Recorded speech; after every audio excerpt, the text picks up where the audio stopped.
परोपकार के विषय में आचार्यों ने कदम कदम पर चर्चा की है। जड़ वस्तु के ऊपर कोई उपकार नहीं किया जा सकता, किंतु जीव के प्रति उपकार का भाव जागृत होता है। जड़ वस्तु में न सुख का संवेदन है न दुख का संवेदन है, किंतु संवेदनशील यदि कोई पदार्थ है तो वह जीव है। इसलिए जीव के प्रति, प्राणी मात्र के प्रति उपकार का भाव होना चाहिए। प्राणी मात्र के प्रति करुणा का भाव जागृत होना चाहिए।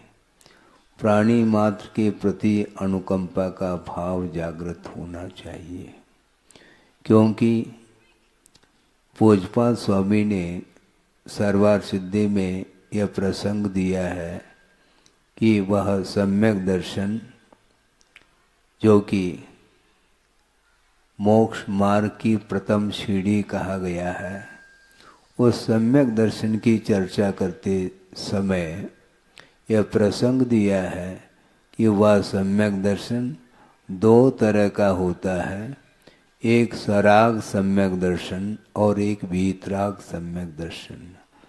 वीतराग सम्यक दर्शन के स्वामी तो श्रमण हुआ करते हैं, किंतु सराग सम्यक दर्शन जो होता है वह किमात्मक होता है। तो उन्होंने स्पष्ट किया है, प्रशम सम्वेग अनुकंपा आस्तिक्य आदि अभिव्यक्ति लक्षणम प्रथमम सराग सम्यक दर्शनम, ऐसा कहा। सम्यक दर्शन तो है, किंतु उसके साथ राग जुड़ा हुआ है। लेकिन यह ध्यान रखें, राग भी दो तरह का होता है, एक विषयानुराग होता है और एक धर्मानुराग होता है। धर्म के प्रति अनुराग होना चाहिए।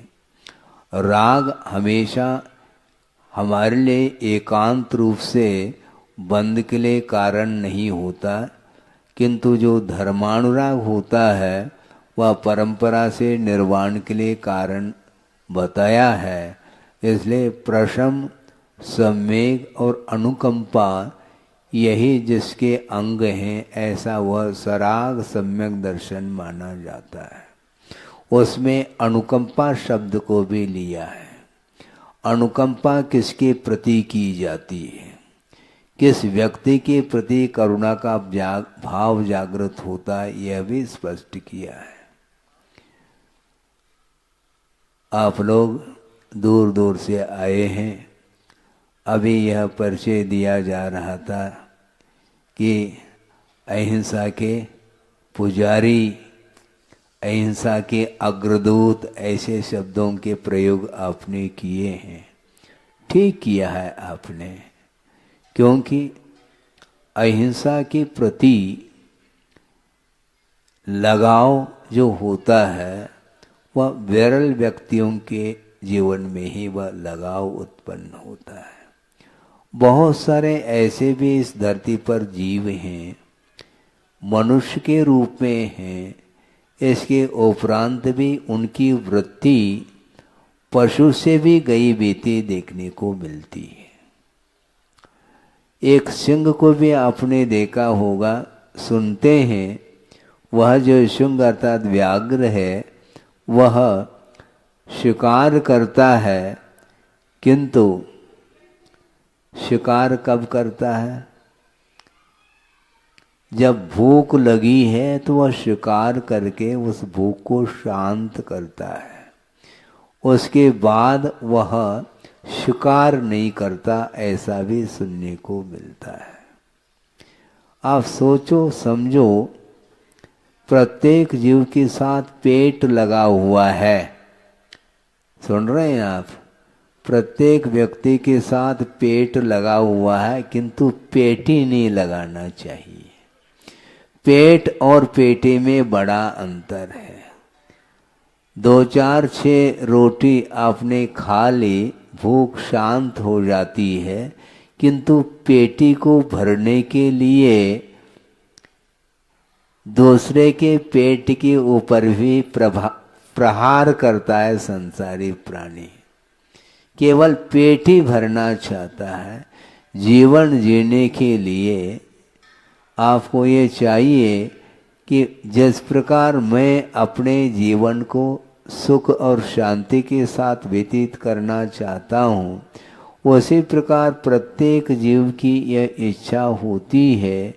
इसलिए दूसरे के प्रति भी करुणा का भाव जागृत होना चाहिए, लेकिन नहीं हो पाता। आचार्य महाराज ने एक बार ये कहा था कि अपने लिए रोना ये आर्त ध्यान है और दूसरे के लिए रोना धर्म ध्यान है। दोनों रो रहे हैं, किंतु स्वार्थी संसारी प्राणी अपने लिए रोता है, भगवान के सामने भी हाथ जोड़ करके रोता रहता है। भगवान कहते हैं रो नहीं। यदि रोना आपको पसंद है तो दूसरे के दुखी जीवन को देख करके रोना चाहिए कि हे भगवान, इसका दुख कब दूर हो। हम अपने दुख को दूर करने के लिए तो कटिबद्ध है, किंतु दूसरे के जीवन में जो आपदा आई है, जो विपत्ति आई है, जो संकट आया है, उस संकट को दूर करने की जो एक भीतर की जो लगनशीलता है, ललक है, उसको बोलते हैं करुणा भाव। करुणा देखने को नहीं मिलती है, क्योंकि स्वार्थपरायण जीवन जीने वाला व्यक्ति वह कभी भी दूसरे के प्रति वह दया का भाव नहीं रख पाता, मात्र अपना अपना अपना सोचता है। जबकि अपना कोई नहीं, वह सब सपना है। इसके उपरांत भी वो अपने जीवन को सुखमय बनाने के लिए यहाँ पर स्वर्ग उतर जाए, इस प्रकार का वह प्रयासरत रहता है। किंतु ये ध्यान रखो, शारीरिक जो श्वास है ऐसा कहा है। कहा तो है महाराज, ये सब शास्त्रों में कहा है, किंतु देखने को कहाँ मिल रहा है? देखने को कहाँ मिल रहा है? ये एक दूसरे को देख करके बोल रहे हैं, किंतु आचार्य कहते हैं देखने को नहीं मिलता। स्वयं ही उस रूप अपने जीवन को ढालने का प्रयास करना चाहिए।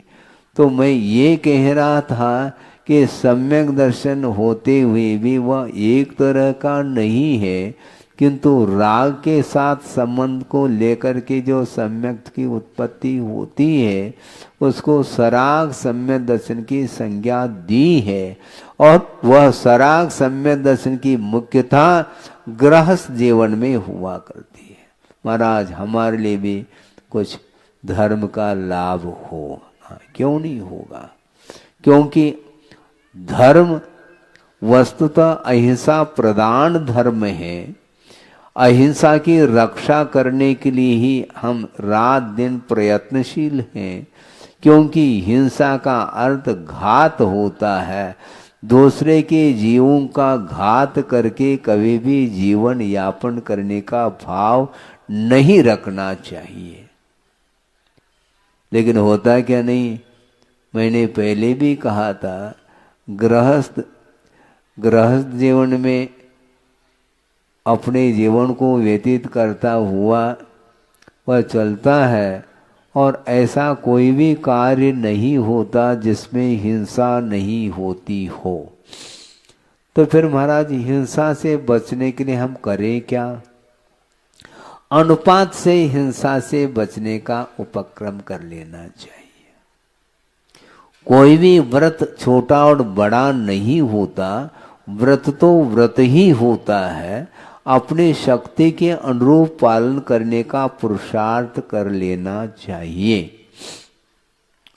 एक बहुत अच्छा संस्मरण याद आ गया मुझे, और गुरुदेव ने ही प्रवचन के दौरान कहा था, बल्कि उनके साथ वह घटित घटना है।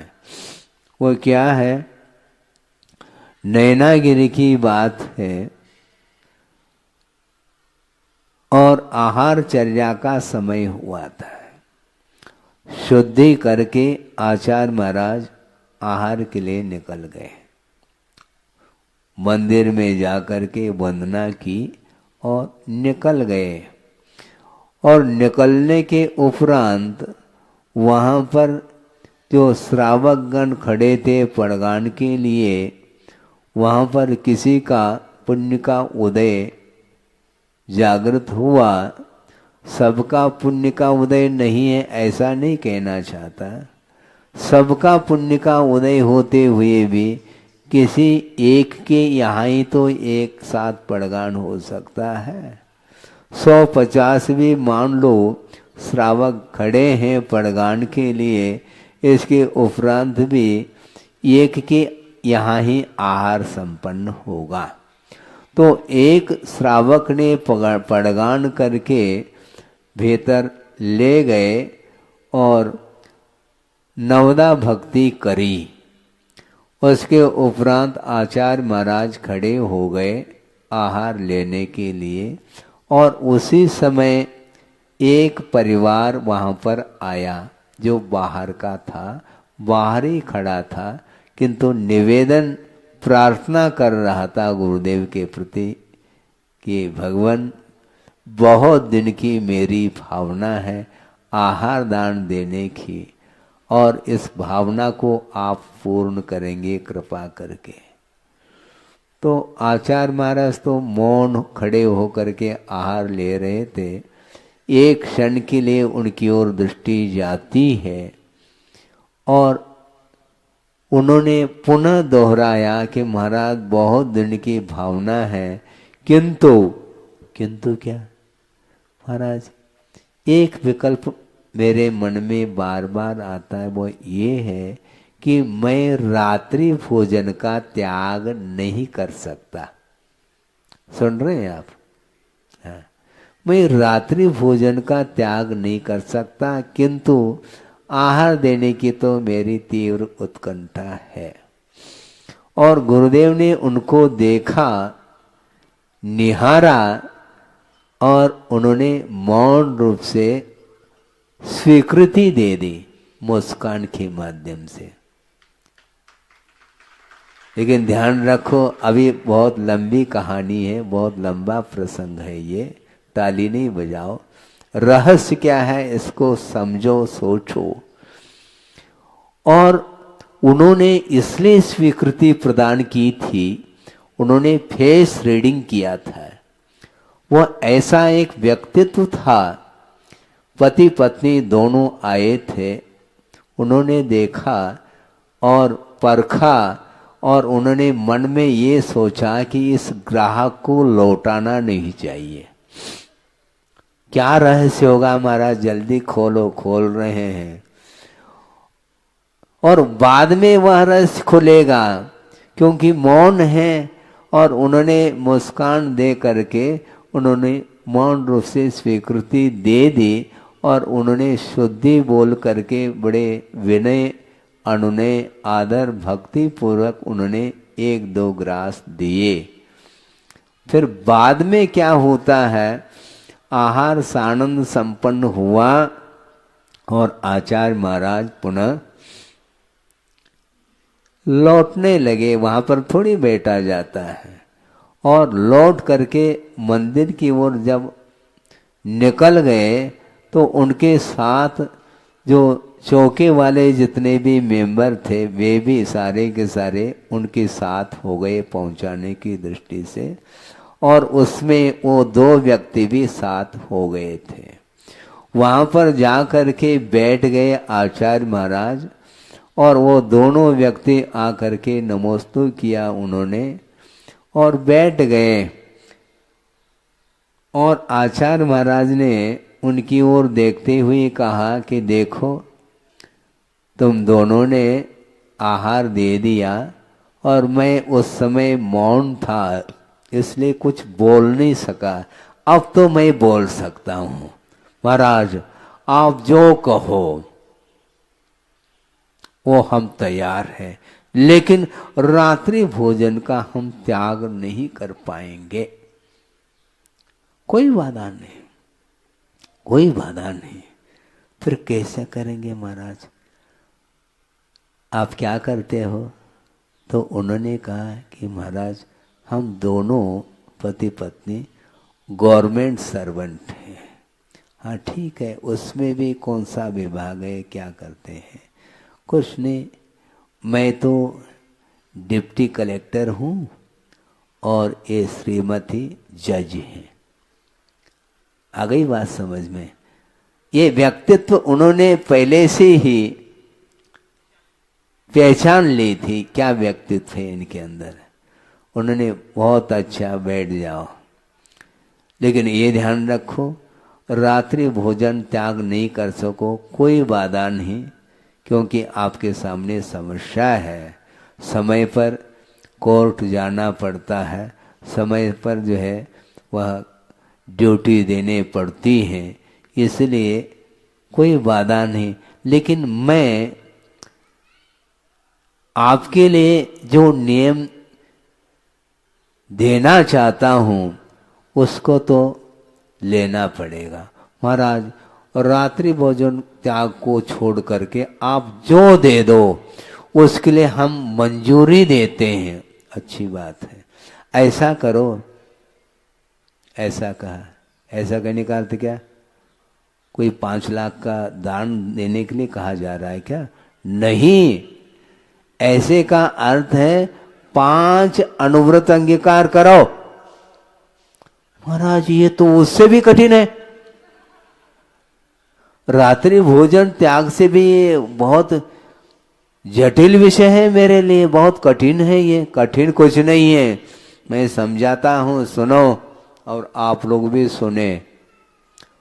उन्होंने ये कहा कि आप गवर्नमेंट सर्वेंट हैं और गवर्नमेंट के तरफ से आपको जो सैलरी मिलती है, जो पे मिलता है, उतना ही लेना, उसके अलावा 1 पाई भी नहीं लेना। समझ रहे हैं आप? अर्थात रिश्वत नहीं लेना। महाराज ये तो हमसे बहुत अच्छे तरह से निभ जाएगा नियम, और इसमें 5 अनुव्रत गर्भित हैं, अंतर्भूत है, ये ध्यान रखो। कैसा? जो सैलरी मिलती है उसके अलावा 1 पाई भी हम नहीं लेंगे, इसमें सत्य व्रत का पालन होगा। और जहां पर सत्य पल रहा है वहां पर अहिंसा भी पल रही है, क्योंकि अहिंसा की रक्षा जो होती है वह सत्य के माध्यम से हुआ करती है, इसलिए सत्य व्रत पालन हो रहा है। क्योंकि 1 पाई भी हम रिश्वत के रूप में नहीं देंगे। जब सत्य का पालन होगा तो चोरी संभव नहीं। जहां पर सत्य नहीं वहां पर चोरी भी है, और जहां पर सत्य का अनुपालन होगा वहां पर अहिंसा धर्म का भी अनुपालन होगा, और सत्य भी पल रहा है और अचौर्य व्रत भी पल रहा है। और आपने उस सैलरी को छोड़ करके 1 भी पाई नहीं लेने का जो संकल्प लिया है, उसमें परिग्रह परिमाण व्रत भी पल रहा है। परिग्रह सीमित हो गया, परिमाण हो गया क्या नहीं? मान लो 1 लाख रुपए भी यदि मान लो आपको सैलरी मिल रही है, कोई बाधा नहीं, आप ले लो, किंतु 1 लाख रुपए के ऊपर हम 1 पाई भी नहीं लेंगे। अब सोचो, विचार करो, जो कलेक्टर होता है उसके लिए इतना पे मिल रहा है, इसके उपरांत भी रिश्वत के माध्यम से करोड़ों रुपयों का संचय किया जाता है, वह अनीति मानी जाती है। ध्यान रखो, वह न्याय नहीं माना जाता है, वह अन्याय माना जाता है। आप पुरुषार्थ करके वित्त का संचय करो, उपार्जन करो, इसमें कोई बाधा नहीं है, किंतु उस न्याय का उल्लंघन करके जीवन यापन करने का जो भाव है, इसी में आसक्ति पल रही है और उस आसक्ति के कारण ही अहिंसा धर्म समाप्त हो जाता है, ये कहने का तात्पर्य है। उनको बात समझ में आ गई। और दूसरी बात यह है, स्वदार संतोष तो अपने आप ही पलता चला जाएगा तुम्हारा। इस प्रकार 5 अनुव्रत जो है ना, एक ही व्रत के माध्यम से आपके पल रहे हैं। उनको बहुत अच्छा लगा और उन्होंने कहा कि महाराज हमें कोई बाधा नहीं, ये आसानी के साथ मैं इसका पालन करूंगा, लेकिन मैं रात्रि भोजन का त्याग नहीं कर सकता। कोई बाधा नहीं, लेकिन आपके लिए नहीं, ये ध्यान रखो, नहीं तो बिना रात्रि भोजन त्याग किए आप देना प्रारंभ कर दो, ऐसा नहीं। उनके सामने जो समस्या थी, वो समस्या का हल है, यह समाधान है, क्योंकि धर्म से किसी को वंचित नहीं किया जा सकता। मात्र रात्रि भोजन त्याग का नाम ही धर्म है ऐसा नहीं, इसका भी पालन करें, किंतु इसके साथ साथ इस प्रकार की भी धर्म की उपासना की जा सकती है और करना चाहिए।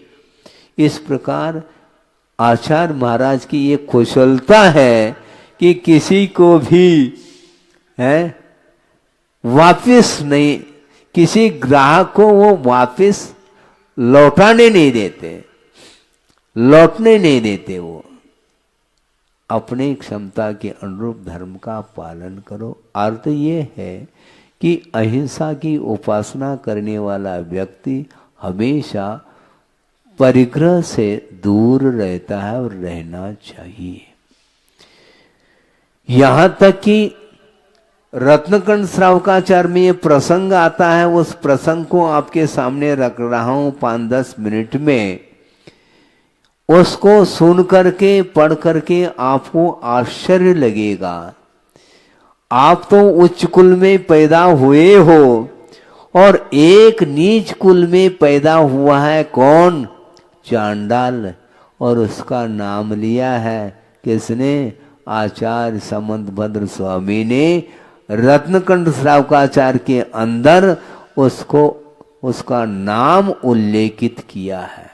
सम्यक दर्शन संपन्न मभि मातंग देहजम देवा देवम विदुर्भस्म गूढ़ांगारांतरोजसम, ऐसा कहा।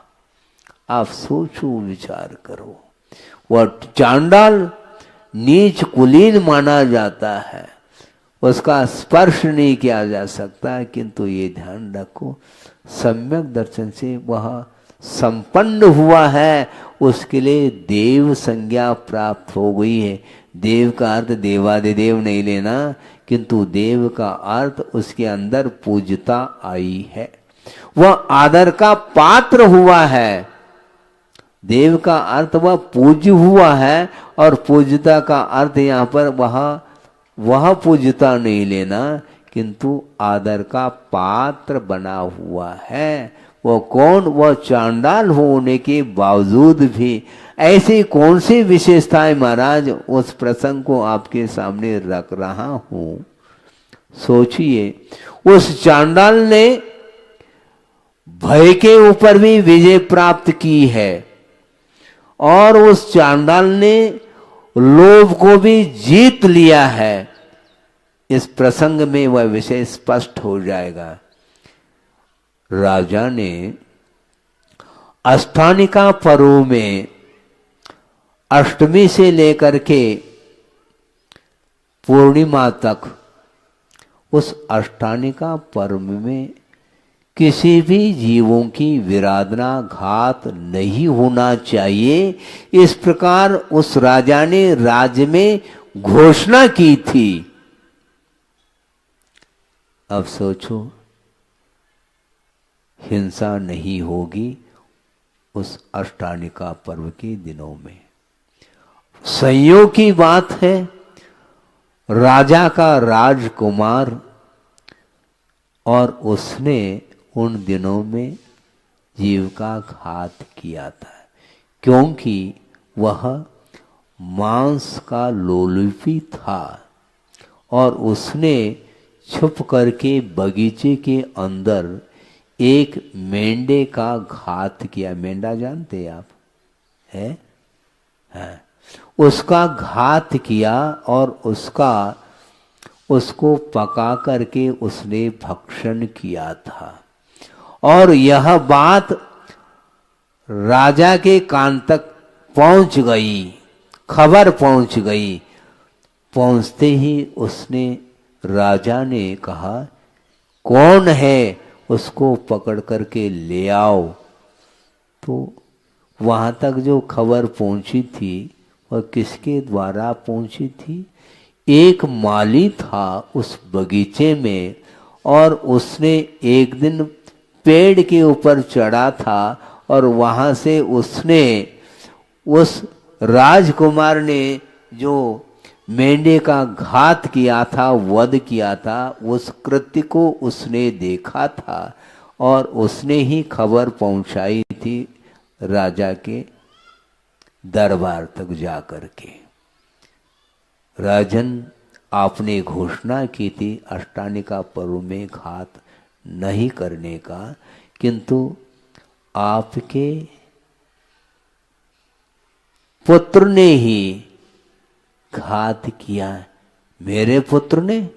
हाँ हाँ, आपके पुत्र ने। ऐसा हो नहीं सकता है। कैसा नहीं हो सकता है? हमने अपने आंखों से देखा है, प्रत्यक्षदर्शी मैं हूं। ऐसी बात है, उसको पकड़ करके ले आओ। और उसको ले गए। अब राजा ने कहा, क्या कहा? इसने राजा के आदेश का उल्लंघन किया है, यह एक अपराध किया और साथ साथ जीव की घात करने का अपराध किया, इसलिए इसको इस प्रकार छोड़ा नहीं जा सकता। ये महान अपराधी है, इसलिए इसको प्राण दंड दिया जाएगा। लेकिन देने वाला कौन है? कौन? हाँ, चांडाल, जल्लाद भी बोलते हैं उसको। और राजा ने कहा उस चांडाल को बुलाओ और अभी इसको प्राणदंड देना है। तो चांडाल को बुलाने के लिए